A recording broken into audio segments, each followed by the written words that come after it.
குஜராத் மாநிலங்களவை தேர்தலில் 3 இடங்களுக்கு பாஜக 3 வேட்பாளர்களையும் காங்கிரஸ் 1 வேட்பாளரையும் நிறுத்தியிருந்தன. காங்கிரஸ் சார்பில் போட்டியிட்ட அகமது பட்டேல் வெற்றி பெற்று விடாமல் செய்ய பாஜக அனைத்து காய்களையும் நகர்த்தி பார்த்தது.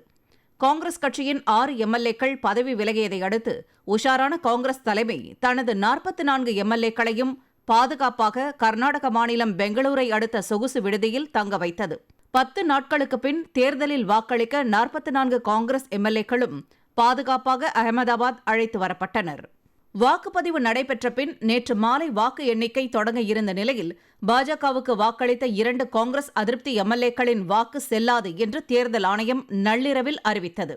ரகசிய வாக்குப்பதிவின் விதிமுறையை அந்த 2 எம்எல்ஏக்களும் மீறியதாக தேர்தல் ஆணையம் தெரிவித்தது பாஜகவுக்கு பெரும் பின்னடைவை ஏற்படுத்தியது. இதனால் அகமது பட்டேலின் வெற்றி வாய்ப்பு உறுதியானது. ஆயினும் நள்ளிரவில் தேர்தல் ஆணையத்தை முற்றுகையிட்ட பாஜகவினர் அமித்ஷா தலைமையில் கூடி ஆலோசனை நடத்தினர். இதனால் வாக்கு எண்ணுவது மேலும் தாமதமானது. இருப்பினும் 44 வாக்குகளுடன் அகமது பட்டேல் வெற்றி பெற்றதாக அறிவிக்கப்பட்டது. தமது வெற்றி குறித்து ட்விட்டரில் மகிழ்ச்சி தெரிவித்த அகமது பட்டேல், பணபலம் மற்றும் அதிகார துஷ்பிரயோகத்திற்கு எதிராக கிடைத்த மகத்தான வெற்றி என்றும் வாய்மை வென்றது என்றும் குறிப்பிட்டார். I said I am happy, but at the same time I thank my MLAs, my leadership and rank and file and my Congress worker. They have worked like a family, one family.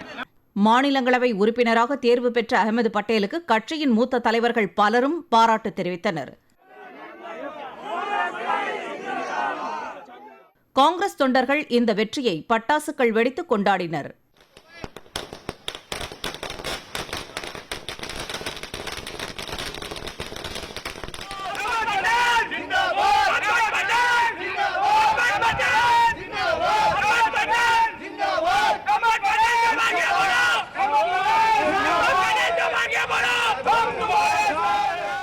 இதனிடையே பாஜக வேட்பாளர்களான அமித்ஷா 46 வாக்குகளுடனும் ஸ்மிருதி இரானி 45 வாக்குகளுடனும் மாநிலங்களவைக்கு தேர்ந்தெடுக்கப்பட்டிருப்பதாக தேர்தல் ஆணையம் அறிவித்துள்ளது.